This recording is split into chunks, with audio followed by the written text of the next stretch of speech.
بسم الله الرحمن الرحيم ألم تر كيف فعل ربك بأصحاب الفيل ألم يجعل كيدهم في تضليل وأرسل عليهم طيرا أبابيل ترميهم بحجارة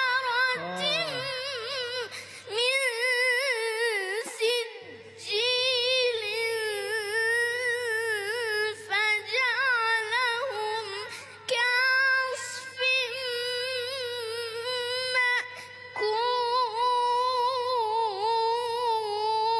مأكول